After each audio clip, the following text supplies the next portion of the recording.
Bonjour à tous, bienvenue dans Focus Entreprise, l'émission digitale diffusée sur bfmbusiness.com. Aujourd'hui, je me trouve avec Nourdine Echtiwi, dirigeant d'Antech.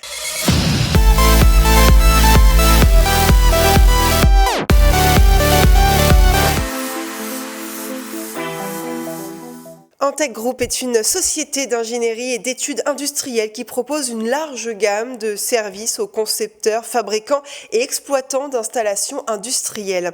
30 ans d'expérience dans le secteur, ils ont réalisé des projets dans une variété d'industries, y compris l'énergie, l'agroalimentaire, la chimie, le nucléaire ou encore la pharmacie. On en parle tout de suite avec mon invité Nourdine. Bonjour. Bonjour Mathilde. Bienvenue. Alors vous êtes, pour faire un peu simple, un bureau d'études d'ingénierie, c'est ça ? C'est ça. Notre travail, c'est de concevoir des installations, de faire des études dans le domaine de l'industrie. Alors vous proposez quoi ? Il y a un scanner laser 3D, c'est ça ? Oui, entre autres, quand on fait des études dans des installations existantes, la difficulté, c'est de maîtriser l'environnement dans lequel on va faire nos modifications, les études. Ouais. Donc, effectivement, on commence par le scanner laser 3D qui permet de numériser les installations industrielles. À destination de qui ? Des industries, usines Oui, c'est ça, les sites d'exploitation, les industries, le service de l'énergie en général. D'accord. À quoi sert... Il n'y a que cette machine-là ou il y en a d'autres que vous proposez ? Nous, on propose des relevés scanners laser 3D, mais ce n'est qu'une première étape dans le processus des études. On fait les relevés scanners laser 3D, on produit des maquettes 3D, derrière, on réalise toutes les études de modification de ces installations-là. D'accord. Ces services-là proposés partout dans le monde ou uniquement en France ? On a la faculté d'aller partout dans le monde. Ce sont du matériel qu'on embarque en bagage cabine, donc avec une grande réactivité. On est partout dans le monde. On est parti dans les 4 coins du monde, effectivement, en Afrique du Sud, au Congo, Angola, en Asie aussi, vous allez... au Japon, D'accord. au Goya. Oui, partout. Alors expliquez-nous un petit peu ce produit, parce que c'est le process, c'est ça, que vous avez vous-même élaboré. Oui, on en fait une utilisation par un process qu'on a mis au point qui nous permet de numériser des sites extrêmement importants en des délais extrêmement courts. Un site qui est à l'autre bout de la planète, en une semaine, on est capable de le numériser avec du matériel, avec un process qu'on a mis en place, et avec un grand niveau de précision. Ce process-là que vous avez élaboré, c'est en interne avec une équipe, des ingénieurs. Combien de temps à peu près vous avez mis à élaborer ce process-là ? C'est l'expérience, c'est avec l'expérience qu'on a C'est toujours avec l'expérience. Qu'on a développé ce process-là, effectivement. Je cherchais toujours à optimiser pour réduire les coûts. Et en augmentant la qualité, parce que le matériel aussi a évolué, donc aujourd'hui on arrive à une... Bien sûr, on n'a pas le choix. Alors quels sont les avantages justement d'élaborer vous-même ces process-là ?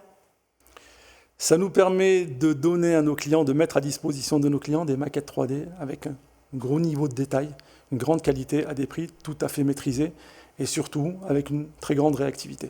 En quoi votre service justement il se différencie des autres, de vos concurrents par exemple ? La force de frappe, la réactivité, le délai. En combien de temps vous livrez ?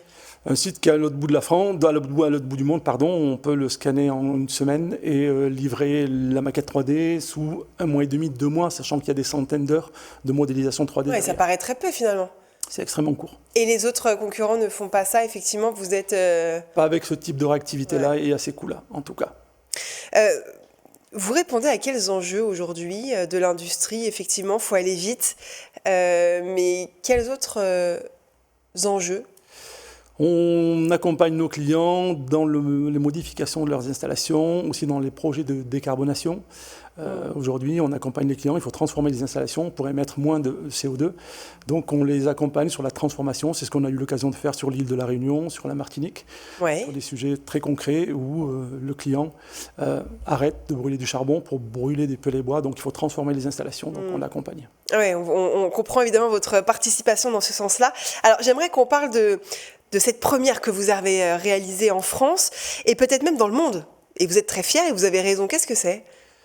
On a embarqué sur un navire, un LNG, un navire qui transporte du gaz naturel liquéfié. On a embarqué du port de Valence en Espagne. Et durant la traversée de l'Espagne de Valence jusqu'à Tenerife aux Canaries, en passant par le détroit de Gibraltar, on a numérisé un tiers du navire, des parties techniques. D'accord. Voilà, donc c'est quelque chose d'assez rare. Parce qu'un navire sur l'eau, on est soumis aux effets du roulis, du tangage, de la mer. C'est ça, ça bouge, oui. Donc faire des relevés précis sur un bateau qui est en mouvement, c'est pas simple. Donc on a mis en place des stratagèmes qui nous permettent d'arriver à un niveau de qualité très satisfaisant. Bon, qu'est-ce qu'on peut vous souhaiter Pour la suite, un avion peut-être après le bateau, l'avion. Alors prendre l'avion, c'est pas bon pour le bilan carbone. Non, il y a l'IA qui est un sujet aussi important. Voilà. L'IA, effectivement, on réfléchit à intégrer l'IA dans nos activités. Merci Nourdine, merci beaucoup d'être venue nous voir. Merci à vous. C'est la fin de cette interview. On se retrouve très vite évidemment pour un nouveau rendez-vous, toujours Focus Entreprise.